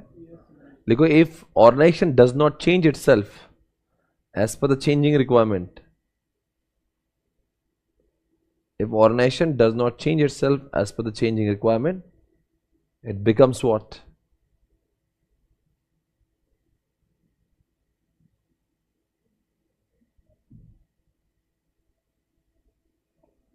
Does not change itself as per the changing requirement, it becomes outdated. It becomes outdated, like Nokia. No किया, कॉमा कोडैक, कॉमा BSNL। क्या बताऊं मैं, इसकी भी दास्ता बड़ी दुख भरी।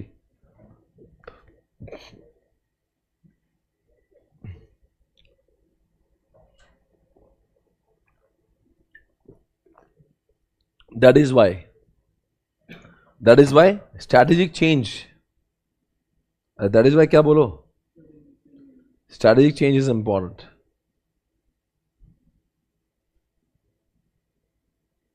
That is why strategic change is important. Strategic change is important.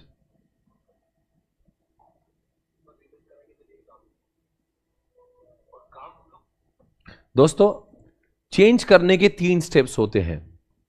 Recognise the need for change. आज मैं यहां पे इसको समझाने के लिए मारुति का एग्जाम्पल लेता हूं। आप सभी जानते हैं, बीते कई दिनों से मारुति का मार्केट शेयर जो एक जमाने में 60% हुआ करता था, वो घटकर अभी 35 से 40% हो चुका है। यानी कि point number 1, recognise the need for change. इसके जो भार्गवा नाम के इंसान जो इसके हेड है, किसके हेड है? मारुति के। यस, रियलाइज, क्या रियलाइज किया उन्होंने?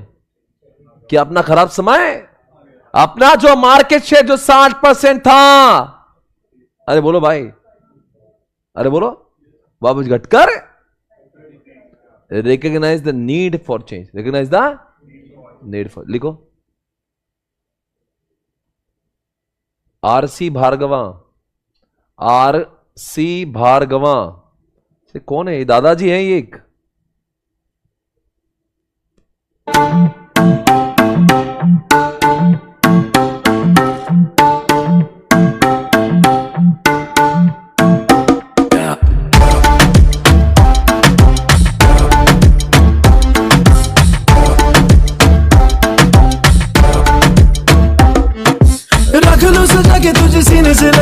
आजा गले लग जा, गले लग जा, ख्वाब बना के तुझे दिल में चुप। यहां पे आप देख रहे हो Maruti Suzuki chairperson mister R C. Bhargava has realise कि अपनी लग चुकी है। इसने पहले सबसे जाना कि यार अपन कहां जा रहे हैं, हमारा मार्केट शेयर एक जमाने में, अब कहां आ गए हम लोग। क्या समझा क्या? रियलाइज किया। किसने रियलाइज किया? फिर अब वो चुप बैठेगा, कुछ बोलेगा? अब वो बोलेगा ना भाई। पॉइंट नंबर 2 अंडरलाइन करो, शेयर्ड विजन। सर किसके हाथ में विजन शेयर करता है? अपने सारे सबऑर्डिनेट्स, अपने सारे बोर्ड ऑफ डायरेक्टर्स, सबको कहता है कि अब बदलने का समय, इससे पहले हम लोग बर्बाद हो जाए। Create a shared vision. समझ गया क्या बोला? लिखो, Bhargava shared this vision with, Bhargava shared this vision with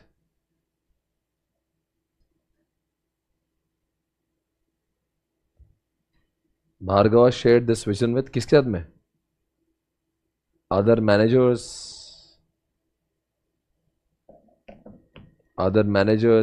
directors etcetera.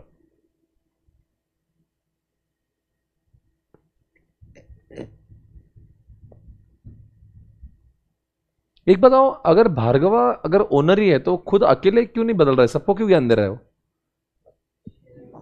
खुद से बैठ के गाड़ियां लाएगा क्या? वो ईवी वो खुद बनाता, उसको अपने प्रोडक्शन टीम, R&D टीम, सबको कोपचे में लेके बैठना पड़ेगा। भाई तुम क्या बना रहे हैं, अच्छा बनाओ, ये टाटा हमें पेल रहा है, हम बर्बाद हो रहे हैं। सबको अकेला तो कुछ नहीं कर सकता, करेंगे तो टीम, वो तो ज्ञान देगा। सबके साथ में अपना विजन शेयर करके हमारी लग चुकी है, शेयर्ड विजन। क्या अब हमें बदलने का समय? अब पॉइंट नंबर 3 में क्या करेंगे? सबको भी सही लगा सर, अब ठीक है, अब कम बैक करेंगे, अब बाउंस बैक करेंगे, ठोक देंगे सर, ऐसी ऐसी गाड़ियां बनाएंगे ना। इसलिए अब मारुति की नई नई गाड़ी आ रही। अब पता है मारुति गाड़ी आ रही ईवी, अच्छा गाड़ी लॉन्च कर रहा है ईवी। देखा आपने मारुति का? अभी एक्सपो में लॉन्च किया उसने मारुति, 2025 में लॉन्च होगी। तेरी बातों में सा उलझा दिया। मारुति आ रही है नई गाड़ी लेकर, एक्सपो में लाया भी है।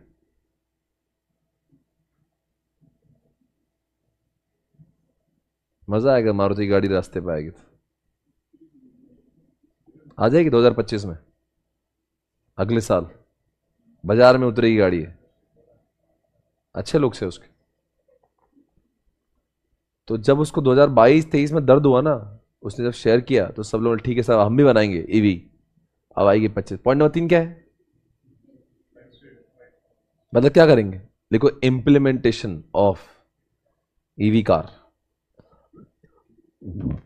Implementation of EV.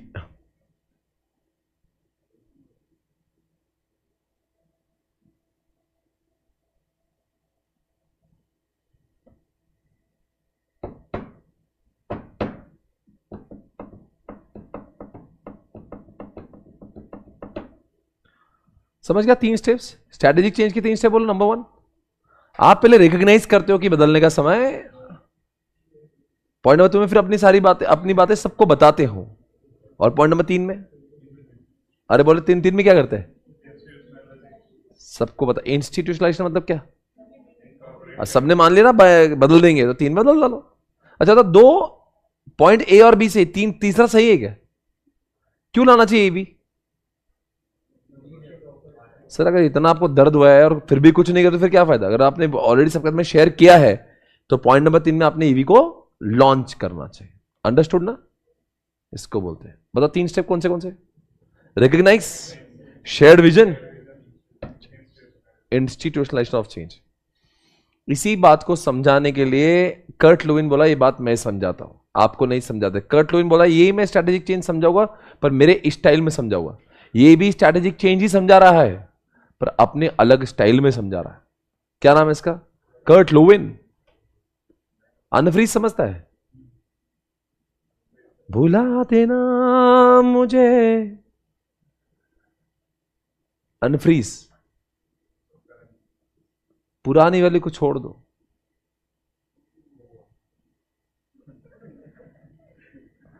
है अलविदा तुझे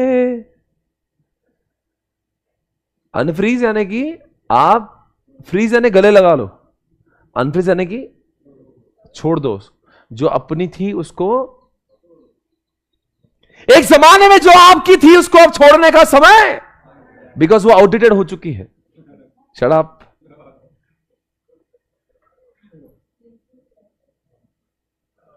अनफ्रीज उसको करे जो आउटडेटेड हो चुकी है। कट लुईन ने कहा, मैं अपनी इसी चीज को एक उदाहरण देके कट लुईन ने समझाया कि एक कंपनी थी जिसका नाम है जनरल मोटर। जनरल मोटर पहले गाड़ियां बनाता था, वो भी सिर्फ एसयूवी, और वो भी हेवी एसयूवी, जैसे कि लैंड क्रूजर, फॉर्च्यूनर, समझा ना, एकदम हेवी और बड़ी वाली, जिसका माइलेज सिर्फ 4-5 पेट्रोल पे। हो भी जनरल मोटर्स के बहुत सारी गाड़ियां इंडिया में तो नहीं, पर दुबई में बहुत गाड़ियां बेचता है। जनरल मोटर गाड़ियां देखी क्या? अरे एकदम सेक्सी गाड़ियां होती है उनकी। इंडिया में नहीं बेचता बिकॉज इंडिया में लोग की औकात नहीं लेने की उसकी। जीएम की एसयूवी देखो, मस्त बेचता है, मस्त वाली, एकदम एक नंबर गाड़ी है। ये देखो ना, ये देखो, ये देखो, ये भाई मस्त गाड़ी। दुबई में देखा, मेरे को कभी देखने का मौका नहीं मिला था इसको, पर मैंने जब दुबई में देखा तो दुबई में इज्जत से लोग इसको, तो बहुत ज्यादा, बहुत इज्जत है इसकी। इंडिया में नहीं बिकती गाड़ी। देखो जीएमसी, बहुत मजा है इसमें। और ये गाड़ियां 4 और 5 का माइलेज है इसका। और पेट्रोल के भाव बढ़ रहे थे, जैसे पेट्रोल के भाव बढ़े लोगों ने इसको यूज करना बंद कर दिया, क्योंकि ऑलरेडी माइलेज 4 का, पेट्रोल की प्राइस बढ़ रही है। तो कट लुईन ने जनरल मोटर को ला, इधर आओ, अनफ्रीज करो पहले इसको, भुला देना इसको पहले बंद करो। बोले मैं इसको चलने देता हूं, बोले नहीं, आप नई वाली की तलाश तभी कर सकते हो जब आप पुरानी वाली को अपने सीने से नहीं हटाते। पुरानी वाली को घर से पहले बाहर निकालो, तब जाके नई वाली की तलाश होगी। बोले मैं दोनों को साथ में रखो, बोले नालायक।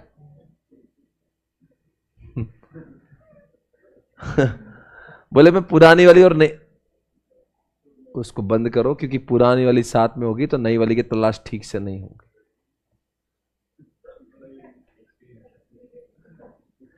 पुरानी वाली को अनफ्रीज करो, जुदा करो, उसको छोड़ दो। किसको छोड़ो? अनफ्रीज यानी कि उसको लिखो, वहां पे एग्जाम्पल लिखो ऊपर जनरल मोटर। कर्ट लुईन का यहां पे एग्जाम्पल लिखो general motor.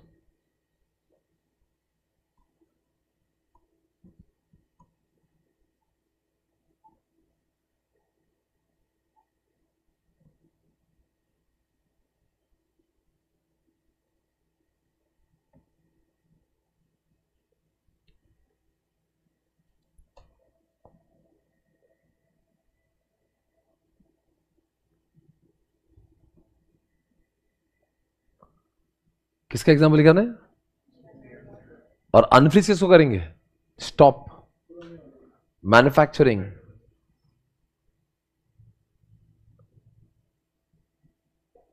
SUV, petrol SUVs, petrol SUVs किस में लिख रहे हो आप?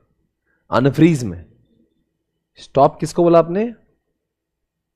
अनफ्रीज के सामने क्या लिखोगे? Stop manufacturing petrol SUV, SUV having less mileage, ये मैं नहीं बोल रहा हूं, ये कर्ट लुईन बोल रहा है। वो उसको पहले बंद करो, हटाओ उसको पहले, जिसकी वजह से आपकी बर्बादी हो रही है। पॉइंट नंबर 2 क्या बोल रहा है? आप ढूंढो नई वाली को। आप पुरानी वाली, आपके दुकान में आप कोई कार ही नहीं है, बोलता आप ढूंढो नई वाली को। तो क्या किया? चेंजिंग द न्यू सिचुएशन, यानी कि फाइंड आउट। क्या बोल रहा है? Find out the new car. अब ऐसी कार लाओ जो कम से कम पेट्रोल डीजल का इस्तेमाल करेगी, हाँ, अच्छा माइलेज देगी, ऐसी को ढूंढो। Changing the new situation actual का एक रियल लाइफ एग्जांपल है। तो चेंजिंग तो न्यू क्या बोला? तो उन्होंने क्या बोला कि आप एक काम करो, लोग एसयूवी से परेशान, एक काम करो सेडान कार लेकर आओ।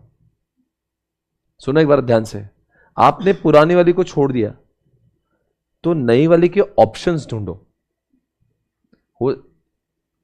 एक पहली वाली नहीं देखी, उससे शादी मत करो। पुरानी वाली को छोड़ा, शादी कितने लोगों से करेंगे? बेस्ट है।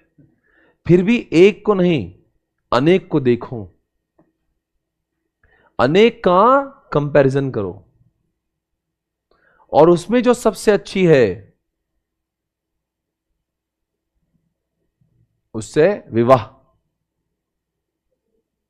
पॉइंट नंबर 2 में समझे नहीं आप? आपने किसको छोड़ा? एसयूवी को। पॉइंट नंबर 2 में आप मल्टीपल सेडान कार के ऑप्शन लाओगे, A B C D E, बहुत सारी कारें लाई, उसको कंपेयर किया, उसमें से किसी एक को सिलेक्ट किया, उसको चलाया, और जब उसके परफॉर्मेंस से आप खुश हुए, सेटिस्फाई हुए, तो आप क्या करोगे? उसको रिफ्रीज करोगे। What do mean by 2? अच्छा, आप बोलेंगे सर पॉइंट नंबर 2 में और 3 में क्या फर्क है? पॉइंट नंबर 2 में आप कंपेयर कर रहे हो और एक बेस्ट का चुनाव कर रहे हो, और उस जो बेस्ट है उसके साथ में कुछ समय के लिए साथ में रह रहे हो, और जब लगे कि आपकी जमती है, पॉइंट नंबर 3 में रिफ्रीज करो, यानी उससे शादी करो। चलो कार के एग्जांपल को एक बार रिकॉल करते हैं। पहले वाले को तो एसयूवी बंद करो। पॉइंट नंबर 2 में बहुत सारे अनेक सेडान कार देखो, पर उसमें से एक ही चाहिए अपने को, तो जो एक अच्छी है उसको कई दिनों तक डेमो चलाओ अपने मैनेजर्स के लिए, एम्प्लॉयज के लिए, पब्लिक को मत बताओ, और जब लगे वो कार सच को सबको बहुत पसंद आ रही है तो उसको रिफ्रीज कर दो, यानी कि अब वो शोरूम पे लेकर आ जाओ। देखो सुनो मेरी बात, क्या ऐसा हो सकता है कि जो कार, कुछ कार ऐसी हो सकती है जो चेंज हुई पर रिफ्रीज नहीं हुई? अब आप रहे थे उसके साथ में पर आपको मजा नहीं आया।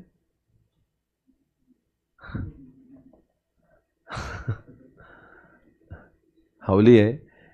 देखो दोस्तों, 5 कारें आप ढूंढे, बस पांचों के पांचों तो मैन्युफैक्चर नहीं कर सकते ना, 5 में से एक ही चाहिए। तो जरूरी नहीं कि जो पॉइंट नंबर 2 में हर कोई कार आपके पास में आई थी वो सारी के सारी रिफ्रीज हो जाएगी। तो दुनिया का हर पॉइंट नंबर चेंज जो पॉइंट नंबर 2 है वो रिफ्रीज नहीं होगा। पॉइंट नंबर 2 में जो सबसे बेस्ट है ना, वही आपके लिए रिफ्रीज होगा। वहां पे लिखा भी है, refreezing occurs when the new behaviour becomes normal way of life.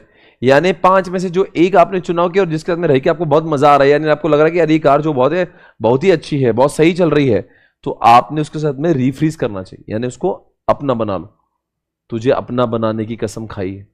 ये पॉइंट नंबर 3 है। पता पॉइंट 1 और 3 में क्या? पॉइंट 1 में छोड़ दो, किसको? पुरानी वाली को। पॉइंट नंबर 3 में किसको पकड़ लो? नई वाली को।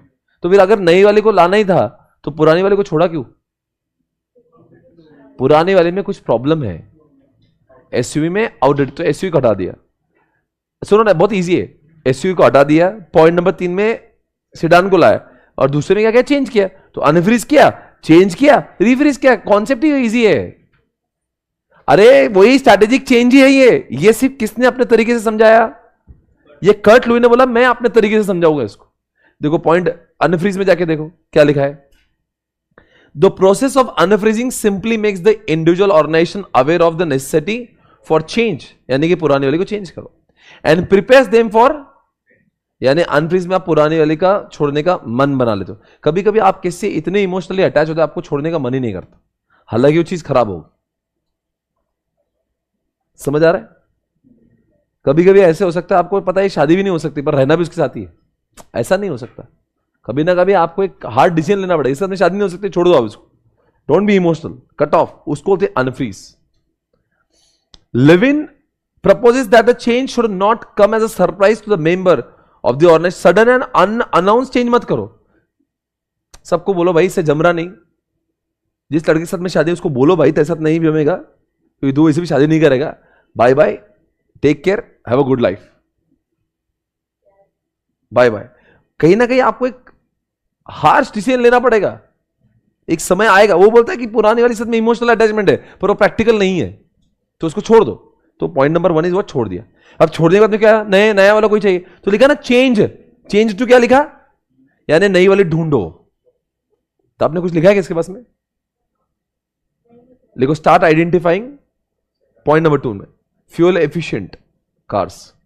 Start identifying fuel efficient cars, start identifying fuel efficient car.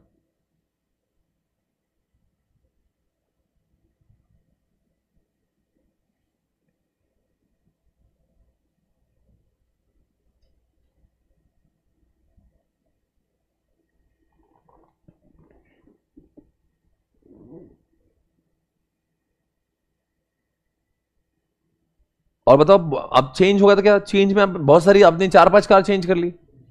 अब 5 में से आप कंपेयर करो जो सबसे, उसमें से भी सबसे जो अच्छी है उसको क्या करो, आप रीफ्रीज करो। भाई आपको 5 लड़के पसंद आए, 5 से थोड़ी नहीं शादी होंगी।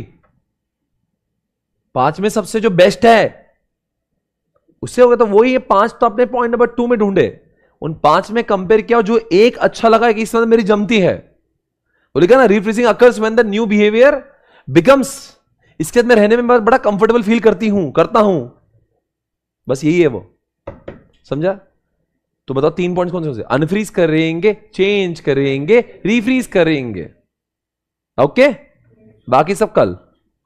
Thank you, see you tomorrow, take care, bye bye, फिर मिलेंगे कल।